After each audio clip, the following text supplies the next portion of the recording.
할렐루야. 저를 보고 인사하겠습니다. 잘 되고 있습니다. 예배 드리면 더 잘 됩니다.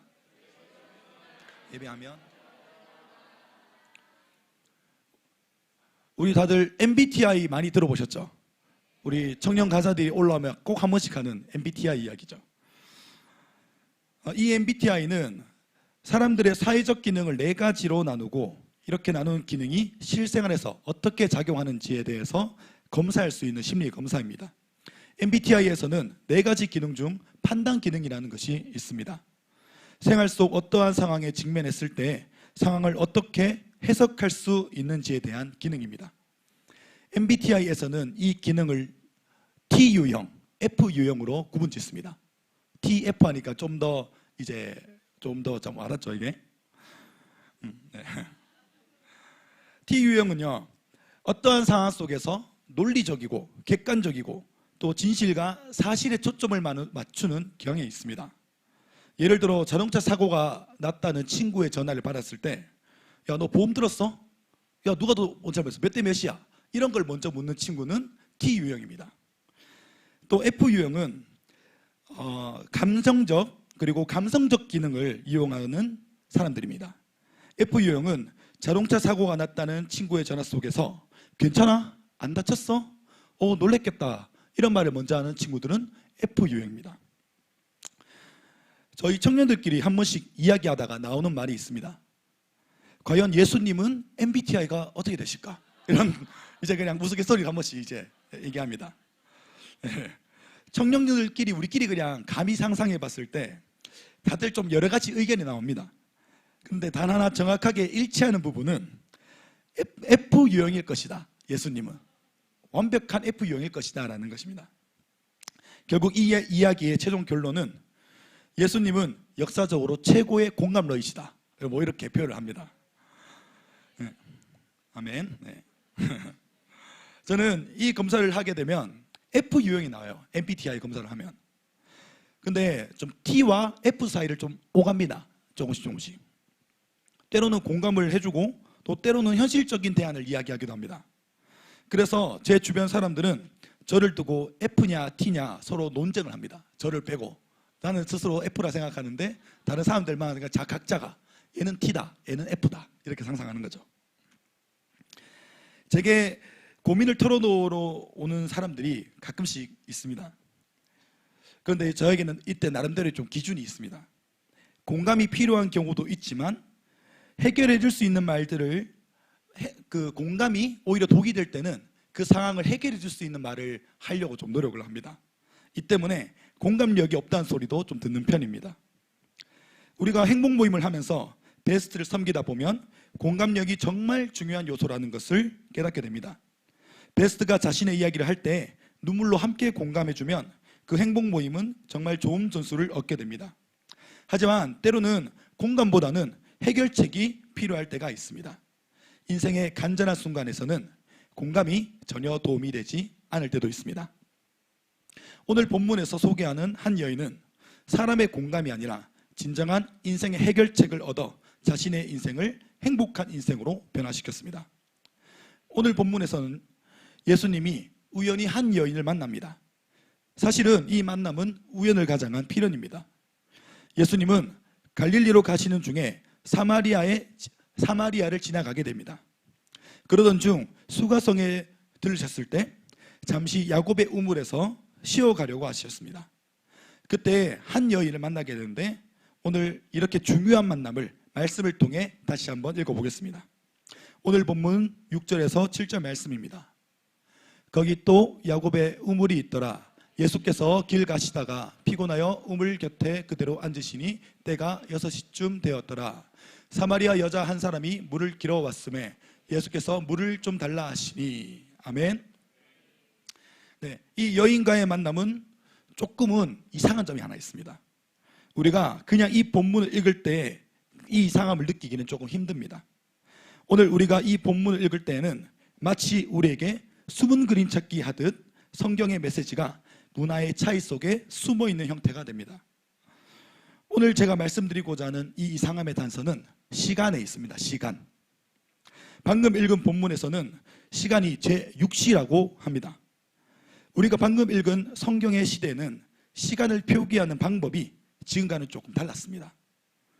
여러 가지 복잡한 내용이 있지만 단순하게 말해서 본문에서 말하는 시간은 낮 12시쯤 됩니다. 낮 시간대에는 기온이 40도까지 오르는 지역입니다. 팔레스타인 지역, 이 중동 지역은요. 때문에 팔레스타인 지역에서는 가장 뜨거운 낮 시간대에는 사람들이 밖에 나가지 않고 집이나 그늘에서 휴식을 취합니다. 우리도 따지자면 그때 한창 활동하는 그런 시기지만 이 지역 사람들은 이때 활동을 잠시 멈추고 쉬거나 휴식을 취하고 있다가 다시 해가 질 때쯤 밖에 나와서 활동을 하고 일을 하고 합니다. 일을 하는 것이 이른 새벽에 해가 없을 때 일을 하다가 또 해가 져갈 때쯤 다시 나와서 일을 한다는 겁니다. 이런 일은 필리핀에서도 자주 볼 수 있었습니다. 제가 필리핀에 간 지 얼마 되지 않았을 때 마리끼나에서 사역을 했어요. 그때 저희 셀에 전도되어 온 친구가 한 명 있었습니다. 키가 좀 작고 안경을 쓴 친구였는데 그 형제를 어느 날 불러서 같이 전도를 나갔습니다. 딱 점심 먹기 전의 시간이었습니다. 저는 필리핀에 간 지 얼마 안 됐으니까 그때 당시는 이런 여러 가지 상황들을 잘 몰랐습니다. 그래서 그 형제를 불러서 전도를 하면서 이제 계속 거리를 걸어 다니고 있었습니다. 근데 아무리 거리를 걸어 다녀도 사람이 안 보이는 겁니다. 사람이. 그래서 그 친구한테 왜 사람이 없냐고 계속 물었습니다. 그때 당시는 제가 영어보다는 따갈로우를 더 잘할 때라 가지고 그래서 이제 계속 왈라따오 왈라따오 이렇게 물었어요. 왈라는 없다라는 뜻이고요. 따오는 사람입니다. 계속 제가 왈라따오 왈라따오 왈라따오 그러고 있으니까 그 친구가 이제 오늘은 너무 더워서 오늘 너무 더운 날이라서 다들 밖에 안 나온 날이라고. 그래서 이제 그래서 없는 거라 저한테 이야기를 하는 겁니다. 그래서 저는 너무 실망한 마음을 가지고 다시 교회로 돌아갔습니다. 그때 당시만 해도 제가 방문을 두드려서 집 안에 들어가서 복음을 전한다는 그런 생각 자체가 조금 없었거든요. 그래서 그럼 거리에 사람이 없으면 집에 들어가야겠구나 이런 생각을 가지고 교회로 다시 돌아가고 있었습니다. 그런데 그때 딱 이제 여학생 그 근처에 있는 빠랑 고등학교라고 있습니다. 그 고등학교에 여학생 2명이 이제 뭐 집을 가는 길인지 뭐 이렇게 거리를 걸어가고 있었습니다. 그래서 잘 됐다 싶어서 그 친구한테 다가가서 전도를 하려고 했습니다. 그런데 제가 불렀던 그 형제가 저를 갑자기 붙잡는 겁니다. 꾸야 잠깐 멈추라고. 그러다만 갑자기 향수를 가방에서 딱 꺼낸 겁니다. 그러다만 제 가슴 언저리에 2번 착착 뿌린 거예요. 그래서 당황해가지고 제가 여기를 딱 보니까 이제 이 더운 날씨 하도 걸어다녀서 그런지 이 가슴 언저리가 이 땀이 이렇게 막 젖어 있는 거죠. 그러니까 이제 그래서 당황해가지고 내한테 냄새 나나 싶어서 스멜 이렇게 불었어요. 그 친구 스멜 하니까 그 친구가 스멜 이렇게 하니까 그 친구가 이제 no, it's okay 가면서 한 번 더 뿌린 겁니다. 착 이렇게. 저 그 반응에 조금 상처를 받긴 했는데 이제 또 긍정적으로 생각해 보니까 전도할 때 도와주려고 하는 거구나. 그렇게 긍정적으로 해석을 하면서 이제 그 여학생들에게 가서 전도를 했었습니다. 그래서 이제 영접을 하고 또 번호를 받고 서로 이렇게 딱 헤어졌었습니다. 어쨌든 중동 지역은 이 상상하지 못할 더위라는 겁니다. 그 잠깐밖에 걸어 다녔거든요. 그 잠깐 걸어 다녔는데 땀이 이렇게 여기까지 언저리까지 와 있는 겁니다. 이때는 땀을 삐질삐질 흘리면서 밖에 나오는 것 자체가 되게 아주 조금 이제 비효율적인 그런 행동인 겁니다. 잠깐 걷는데도 이렇게 땀이 흐르는데 오늘 이 성경 속에 오늘 본문 속에 나오는 이 여인이 그 더운 대낮 시간 그 12시 시간에 물을 기르러 그 우물까지 온다는 것 자체가 조금은 특이하고 이상한 부분이 있는 것입니다. 이 여인은 굳이 사람들이 다니지 않는 시간을 선택해서 밖에 나와야만 하는 이유가 있었습니다.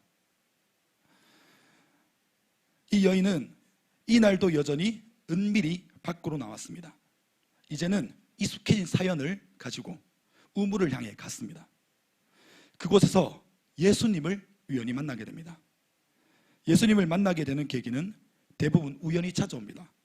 저도 이제 우리 교회에 오게 된 계기가 친구가 하도 저랑 안 놀아주고 교회만 있으니까 친구 보러 한 번씩 오다가 행복 모임 하게 되고, 행복 모임 계속 한 번씩 하다 보니까 또 예배 오게 되고, 예배에 와 있으니까 어느 순간 예수님을 믿고 이렇게 결국은 지금 설교를 하고 있습니다.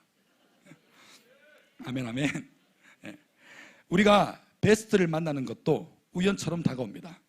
예수님이 우리에게 우연처럼 다가오셨듯, 그 여인이 예수님을 우연히 만났듯, 우리가 베스트에게로 나아갈 때도 우연처럼 베스트를 만나게 되고 관계를 맺게 됩니다.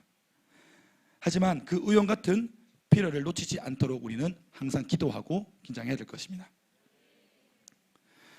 그런데 이런 기적 같은 만남 속에서 예수님이 여인에게 하는 말은 여인이 듣기에는 조금 당혹스러운 말이었습니다.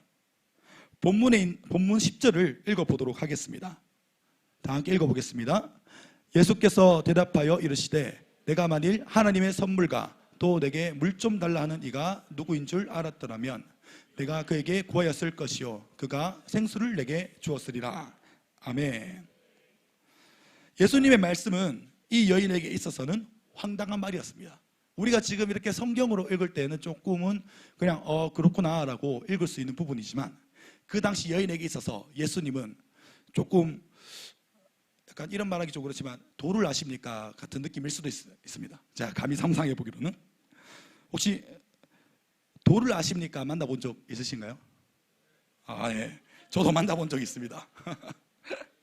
예전에 제가 시내에서 약속 장소로 가고 있는데 저 멀리서 크로스백을 메고 있는 남녀 2명이 오는 겁니다. 되게 잘생기고 예쁜 남녀가 와가지고 말을 거는 겁니다. 인상이 너무 좋아 보여서 말을 걸었어요. 혹시 도를 아시나요? 장군님의 기운이 느껴져서 말을 걸었습니다. 그런 거예요. 누가 봐도 저는 그냥 장군 같아 보이잖아요. 근데 이제 처음에는 그냥 좀 지나치려고 했는데 저한테 먼저 말을 건 그 여인이 너무 좀 외모가 아름다우셔서 조금 더 말을 하고 싶은 생각에 좀 들어졌습니다. 계속 듣고 있는데 결국 결론은 제사를 지내야 한다는 겁니다. 제사를. 조금 약간 당황스럽지 않겠어요? 뭐 장군님의 기운이 어쩌고저쩌고 하더니 결국은 제사를 지내던데요. 그러고 나서 제사를 지내려면 300만 원 정도가 든다는 겁니다. 그래서 그 이야기를 듣고 조금 기분이 나빠서 바로 쫓아내버리고 싶은데, 그냥은 좀 이미 얘기를 너무 많이 들어줘가지고 잘 안 갈 것 같은 거예요. 그래서 저는 그 사람한테 다짜고짜 저는 고등학생이라서 돈이 없습니다 이렇게 얘기했어요. 그때 20살, 22살 정도 됐는데, 누가 봐도 저는 고등학교 때도 고등학생을 안 봤었거든요. 그래서 이제 그 사람 딱 마주보고 저는 고등학생에서 돈이 없는데 어떡하죠? 할인 좀 해주세요 라고 했거든요. 네. 그러니까 그 남녀 한 쌍이 너무나 당황해하는 겁니다. 계속 말을 더듬고 잠깐만요, 조금 확인을 좀 해봐야 될 것 같은데요. 그러면서 어디 막 전화하면서 얘기하는 겁니다. 그래서 이제 제가 너무 누가 봐도 고등학생이 아닌데 자꾸 고등학생이라고 우기니까 좀 범상치 않다 생각했나 봐요. 그러더만 이제 자리를 뜨려고 하는 겁니다. 안타깝지만 할인은 안 된다고 합니다. 저희는 이만 가볼게요 라고 하면서 가려고 하는 겁니다. 근데 이제 제가 장난기가 올라가지고 진짜 제사 드리고 싶어요 제발 하면서 붙잡았거든요. 제발 할인 좀 해주세요. 저 제사 꼭 드려야 돼요. 그랬어요. 그러니까 이제 막 그 이제 이 여자의 어깨를 딱 잡았는데 그 여인이 이제 막 기겁을 치면서 그러면서 우리는 인연이 아니에요. 우리 인연이 아니에요. 그러면서 막 뛰어 도망가는 겁니다. 그러면서 조금 이제 재밌기도 하면서 다음부터 이런 방법을 써봐야겠다. 앞으로 도를 아십니까? 뭐 다른 여러 이단 종교가 찾아올 때 이런 방법을 좀 써봐야겠다라는 생각을 좀 했었습니다. 네. 어쨌든 이런 사람을 만나면 정말 황당합니다. 이해하지 못할 이야기 아니겠어요? 본문의 여인도 비슷한 감정이었다고 생각합니다. 자기는 물을 기르러 온 거잖아요. 그래서 이 여인의 감정이 이 성경 속에 조금 드러나 있다고 생각합니다. 우리 그 부분을 한번 읽어보도록 하겠습니다. 11절에서 12절 말씀입니다. 다 함께 읽어보겠습니다. 여자가 이르되 주여 물 기를 그릇도 없고 이 우물은 깊은데 어디서 당신이 그 생수를 얻겠사옵나이까? 우리 조상 야곱이 이 우물을 우리에게 주셨고 또 여기서 자기와 자기 아들들과 짐승이 다 마셨는데 당신이 야곱보다 더 크니까 네, 말씀 속에서 여인은 당신이 야곱보다도 더 큰 사람입니까? 아니 왜 당신이 갑자기 나한테 물을 준다 그럽니까? 물을 줄 두레박과 이 그릇은 나한테 있는데 당신이 어떻게 나한테 물을 줄 수 있겠습니까? 이렇게 당혹스러움을 표현하고 있습니다. 이걸 잘 생각해 보면 이상한 일이 아니라고 생각합니다. 사람들의 시선을 피해서 우물가로 왔습니다. 여인의 입장에서는 그냥 거기 웬 아저씨가 이렇게 앉아 있는 겁니다. 그리고 그 아저씨가 다짜고짜 물을 퍼올릴 수 있는 도구도 가지지 않고 있으면서 내가 누군지 알면 네가 내게 물을 달라고 했을 것이다, 이렇게 얘기하는 거죠. 얼마나 당혹스럽나요? 그런데도 여자의 이 당혹스러움에 예수님은 멈추지 않고 계속해서 말을 이어나가십니다. 14절 말씀을 한번 읽어보도록 하겠습니다. 내가 주는 물을 마시는 자는 영원히 목마르지 아니하리니 내가 주는 물은 그 속에서 영생하도록 솟아나는 샘물이 되리라. 아멘. 예수님께서 주시는 물은 영생의 물입니다. 맞습니까? 네. 예수님께서는 우리에게 목마르지 않는 그런 다른 특별한 물을 줄 수 있습니다. 맞습니까? 네. 예수님은 본인이 주는 물을 마시면 영원히 목마르지 않게 될 것이라고 합니다. 맞는 이야기입니다. 예수님이 주는 물은 영생의 물이기 때문입니다. 지금 예수님은 있는 사실 그대로를 전하고 대단히 논리적이고 객관적으로 여인에게 말을 합니다. 이거 아까 우리가 앞에서 이야기한 거랑 조금 닮아 있지 않나요? 바로 T 유형의 사람들입니다. 우리도 이 말씀을 읽어보면 예수님이 단순히 물을 마시는 것에 대한 이야기를 하는 것이 아니라는 것을 알 수 있습니다. 예수님이 지금 영적인 이야기를 하고 있음을 우리는 알 수 있습니다. 예수님께서는 이 여인에게는 이해 못할 말을 하고 있지만 예수님은 이 여인의 문제의 원인을 정확히 짚으면서 이야기하고 있습니다. 영적인 갈증에 시달리고 있는 것입니다. 여인은 사실 이 갈증을 해결하기 위해 나름대로 최선을 다했지만 항상 그 결과는 좋지 못했습니다. 아니 오히려 그 시도가 자신의 삶을 더 안 좋은 결과로 몰아갔습니다. 오늘 본문 16절에서 19절 말씀을 다 함께 읽어보도록 하겠습니다. 이르시되 가서 내 남편을 불러오라. 여자가 대답하여 이르되 나는 남편이 없나이다. 예수께서 이르시되 내가 남편이 없다 하는 말을 어떠다. 남편이 5이 있었고 지금 있는 자도 내 남편이 아니니 내 말이 참되도다. 아멘. 신자로서이다. 아멘. 죄송합니다. 네. 제가 그 담임 목사님이 보고 계신 그 설교를 처음 해봐가지고 다른 분들은 다 다른 가사님들은 담임 목사님 보는 앞에서 이렇게 해봤는데 저는 오늘 처음인 것 같아서 살짝 뭔가 모르게 기장이 되는 그런 게 있습니다. 파이팅 해보겠습니다.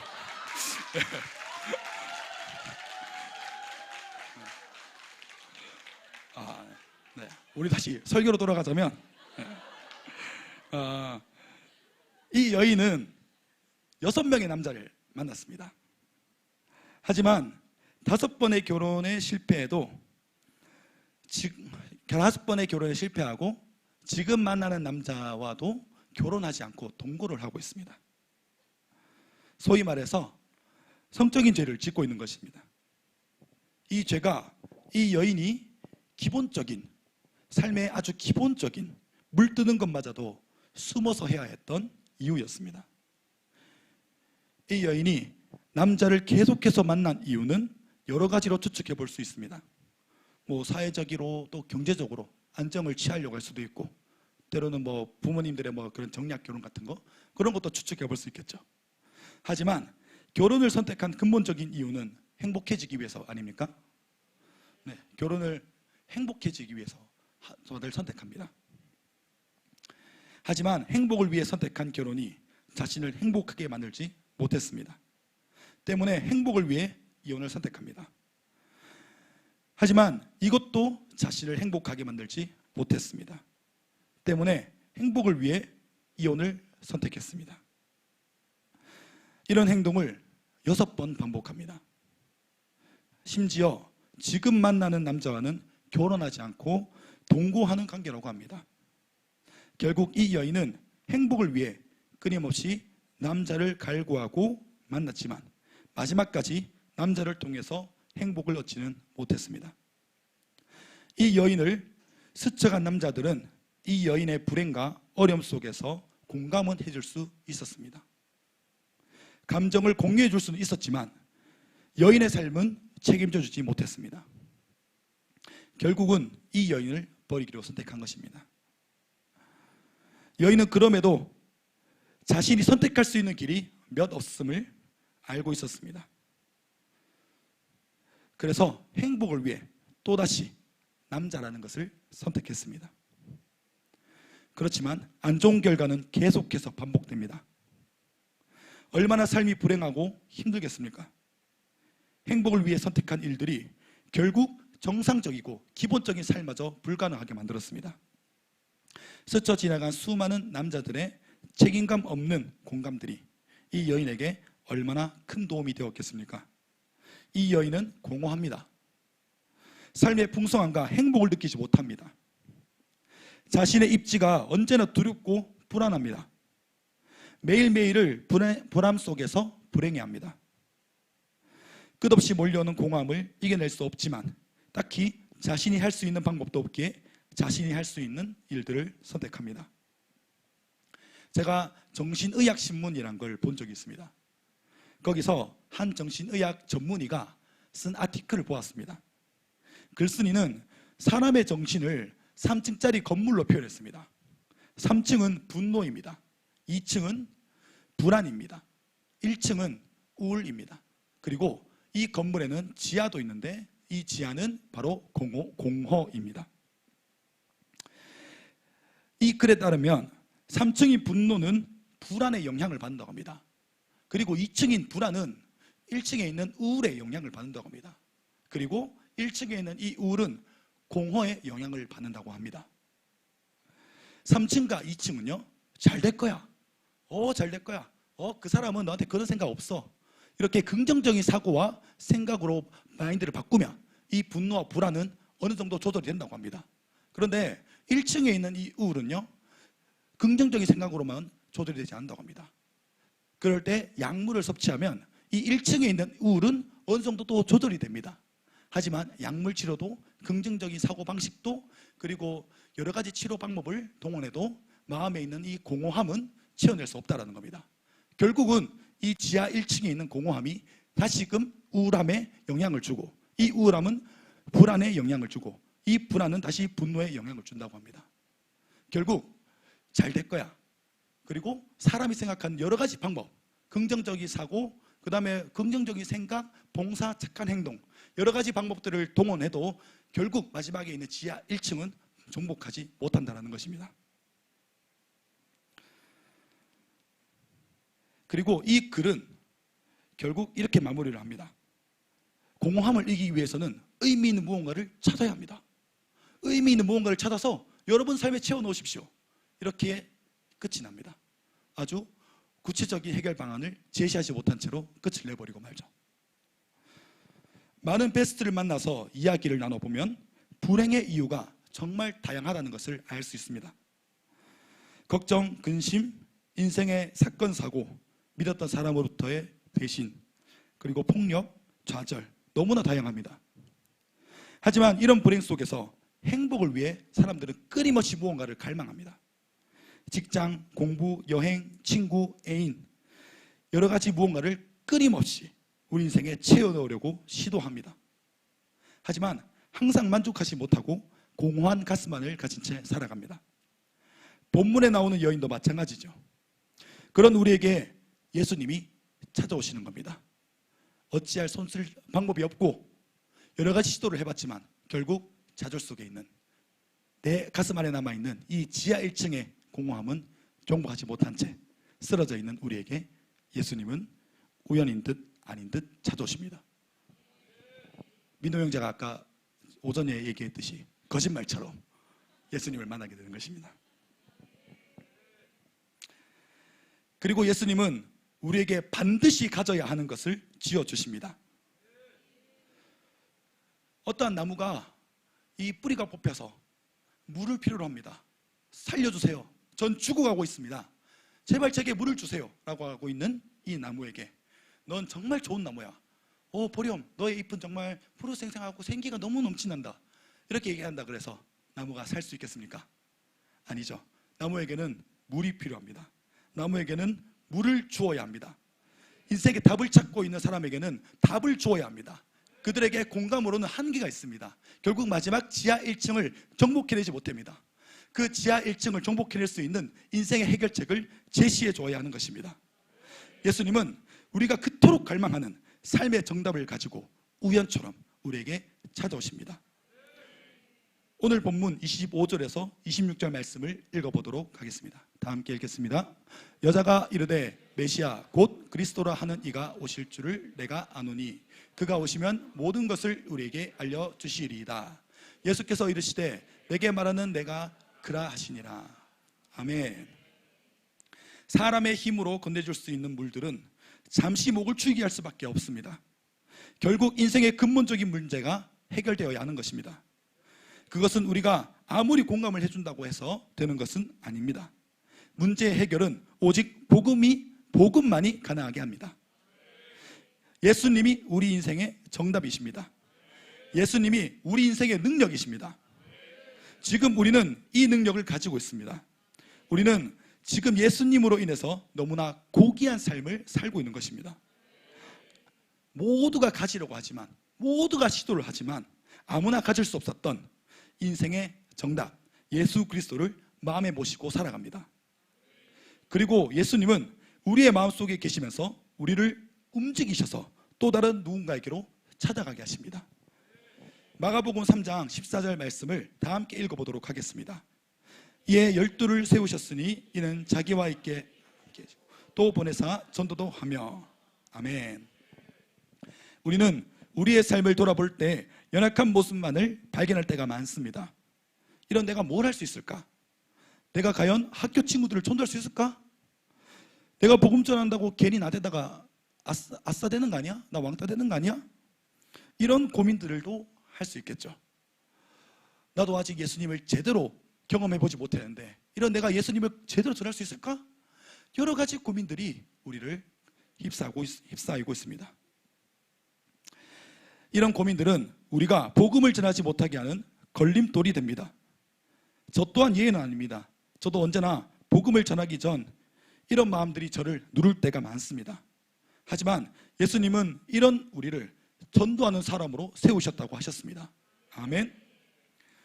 누군가 인생의 문제 속에 정답을 줄 수 있는 사람이 되게 하셨습니다. 우리에게는 능력이 없습니다. 우리가 누군가를 만나고 복음을 전하는 것은 우리의 능력으로 하는 것이 아닙니다. 예수님이 우리 마음에 들어오실 때에는 예수님이 오늘 또 다른 누군가를 우리를 통하여 만나기 위해 찾아오시는 것입니다. 결국 내가 만난 나의 베스트는 내가 만나는 것이 아니라 예수님이 바람이 있었기에 만나는 것입니다. 그런 관점에서 보자면 우리의 모습이 지혜와 능력이 넘치는 모습이 아니라 오히려 스스로가 연약하게 느껴지는 것은 당연할 것입니다. 고린도전서 1장 21절에서 25절 말씀을 읽어보도록 하겠습니다. 다 함께 읽어보겠습니다.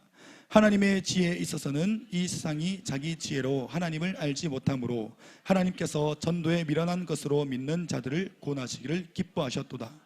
유대인은 표적을 구하고 헬라인은 지혜를 찾으나 우리는 십자가에 못 박힌 그리스도를 전하니 유대인에게는 거리끼는 것이요 이방인에게는 미련한 것이로되 오직 부르심을 받은 자들에게는 유대인이나 헬라인이나 그리스도는 하나님의 능력이요 하나님의 지혜도 하나님의 어리석음이 사람보다 지혜롭고 하나님의 약하심이 사람보다 강하니라.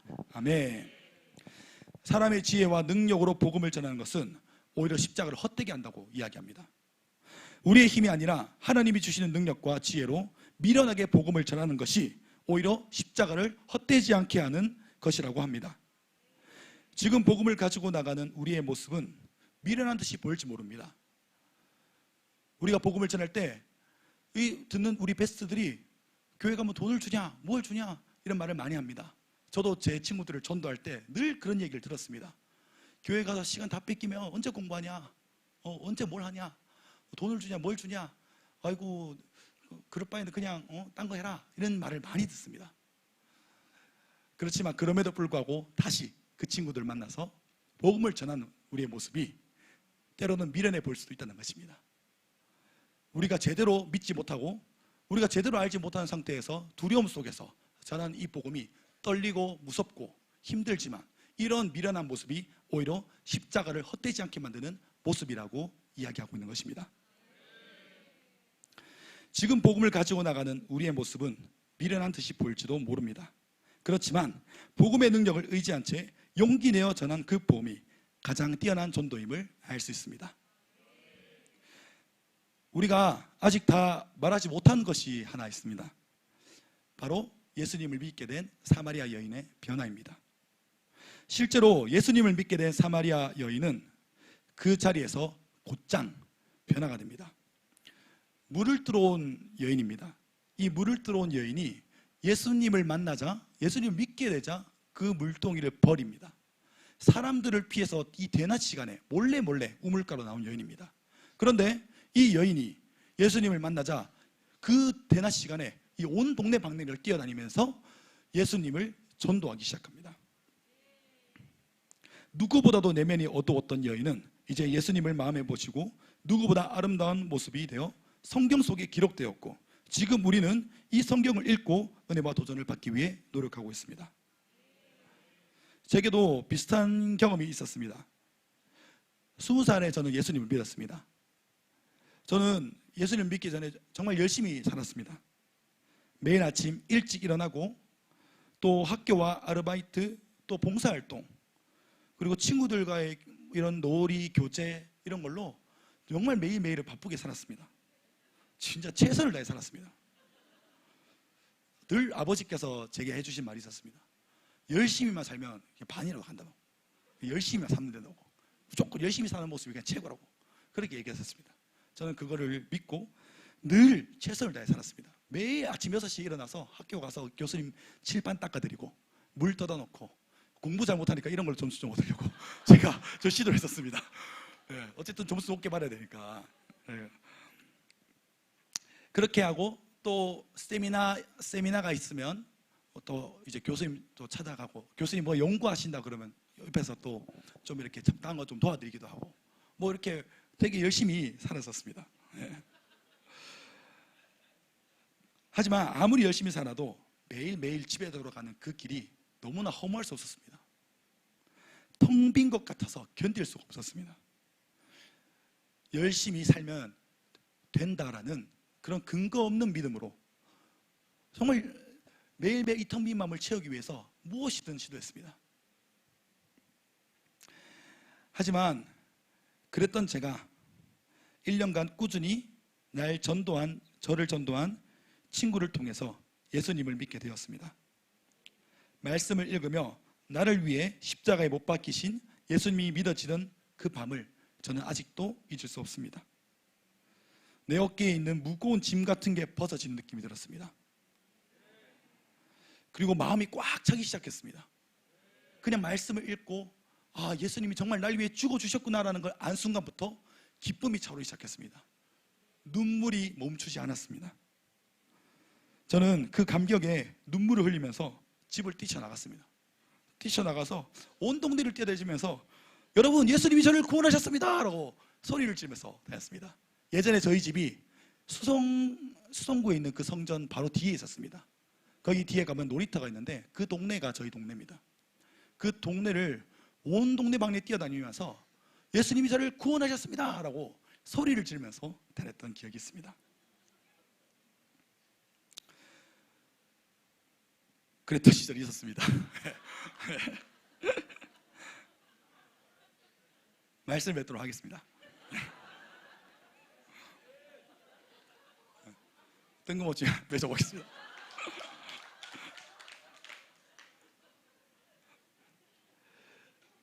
저는 훈련을 들으면서 되게 군대를 갔다 오고 나서 목사님에게 훈련을 받으면서 조금 감격했던 부분이 한 가지가 있었습니다. 그거는 전도는 혼자 하는 것이 아니라 교회가 한다라는 것입니다. 그리고 정착과 섬김도 혼자 하는 것이 아니라 교회가 한다는 것입니다. 양육도 교회가 힘을 내어 모두가 하는 것이라고 하는 이야기를 들었습니다. 이거는 개인의 일이 아니다 라고 말씀하셨습니다. 그리고 저는 이 말씀을 준비하면서 그때 목사님에게 들었던 그 훈련이 떠오릅니다. 저는 20살 때 우리 교회를 와서 지금은 29살이 되었습니다. 저는 그동안 행복물로임 리더가 되었고 셀 리더가 되었고 전도 간사가 되었고 단기 선교사가 되었습니다. 그리고 이제는 목회자 후보생이 되어서 부족하지만 여러분들 앞에서 설교를 하고 있습니다. 분명히 저는 대단한 사람은 아닙니다. 자랑할 것이 없습니다. 오히려 전도도 하나님을 향한 열정도 여러분보다 못할 수도 있습니다. 그렇지만 은혜를 주셨고 기회를 주셨기 때문에 저는 지금 이 자리에 서 있다는 것을 알고 있습니다. 그거는 20살 때부터 저를 지켜봐온 여러분들이 증인이겠죠. 네. 하지만 오늘 분명하게 말할 수 있는 것은 과연 될까? 내가 하는 전도가 과연 될까? 내가 학교에 가서 친구에게 전하는 나의 복음이 먹힐까? 이렇게 고민하고 있는 여러분들에게 된다라고 말할 수 있는 그 증거로 제 자신을 보여드리고 싶습니다. 제 친구도 저를 전도하기 위해 애를 많이 먹었습니다. 아까 전에 그 간증하신 김종현 간사님도 매일 친구랑 논다 그러면 갑자기 어느 순간 와서 밥 사주고 있고, PC방 간다 그러면 PC방비 내준다 그러고 있고 그렇게 해서 이제 행복 모임에 들어오고 행복 모임에 들어와서 예수님을 믿게 되었습니다. 한 1년 동안 행복 모임을 했는데 한 번 행복 모임을 가면 한 주 가면은 한 달 동안 잠적합니다. 저는. 뭐 친구가 오라 그러니까 억지로 갔는데 그래도 또 가기에는 좀 약간 뭔가 시간이 아까운 느낌도 들기도 하고 그랬던 겁니다. 그래서 또 한 달 매주 전화 옵니다. 매주 전화 와서 오늘 행복 모임 해야 된다. 그때는 열린 모임이라는 이름이었습니다. 열린 모임 해야 된다. 열린 모임 해야 된다. 계속 전화 오는 겁니다. 그러면은 친구 부탁이니까 또 거절 못하고 또 한 달에 한 번 정도 이렇게 가서 앉아가지고 듣고 첫 번째 당신 행복하십니까? 이거 들으면은 한 달 뒤에는 갑자기 예수 그리스도를 아십니까? 이런 이렇게 막 바뀌어 있고 하더라고요. 그러면서 참 처음에는 왜 이렇게 이런 솔직하게 말해서 쓸데없는 일을 할까? 이런 생각을 많이 했습니다. 그런데 그렇게 1년 정도가 지나니까 제가 그 쓸데없는 일을 하고 있었던 것입니다. 네, 그 친구도 그 당시에 저는 그때 걔가 되게 막 날고 긴다라고 생각했었는데 정말 열심히 한다 생각했었는데 우리 교회 막상 들어와 보니까 모두가 똑같이 열심히 하고 있었습니다. 열심히 하는 사람 중에 한 명이었던 거죠. 이런 생각을 많이 하고 있음을 압니다. 우리 새 가족들 그리고 또 요달 아이들을 이야기를 듣다 보면 선생님 제가 가서 될까요? 리더님 제가 부족해서 안 되는 걸까요? 이런 이야기를 너무나 많이 듣습니다. 그렇지만 늘 그때마다 해주는 이야기는 아니다. 부족하지만 내가 지금 부족하다고 생각하지만 부족함에도 전했던 그 복음이 오늘 나와 같은 사람을 셀리더로 만들었고 나와 같은 사람을 교사로 만들었다. 그러니 자신 있게 전하라입니다. 저는 오늘 이 자리에 오기까지 많은 사람들의 도움이 있었으면 합니다. 혼자 여기까지 오지 않았으면 합니다. 우리 모두가 교회 전체가 전도를 했고 교회 전체가 저를 위해 기도해줬고 그리고 얘가 될까 하지만 끊임없이 저를 양육시켜 주셨고 얘가 될까 하지만 그래도 끊임없이 도와주셨기에 저는 오늘 지금 이 자리에 있습니다. 비록 부족한 모습이지만 그래도 한 명의 영혼이 살아나서 이 자리에 한 명의 목회자로 준비되어져 가고 있는 이 사실이 제 얘기라서 그런 게 아니고 그냥 이 사실 자체로 객관적으로 우리 F 빼고 T만으로 객관적으로 사실적으로 이것이 은혜라고 생각합니다. 여러분들이 전하는 그 한 번의 복음 부족할 줄 알면서도 전하는 그 한 번의 복음이 오늘 위대한 한 명을 세워내는 그런 위대한 전도가 될 줄 믿습니다. 기도하겠습니다.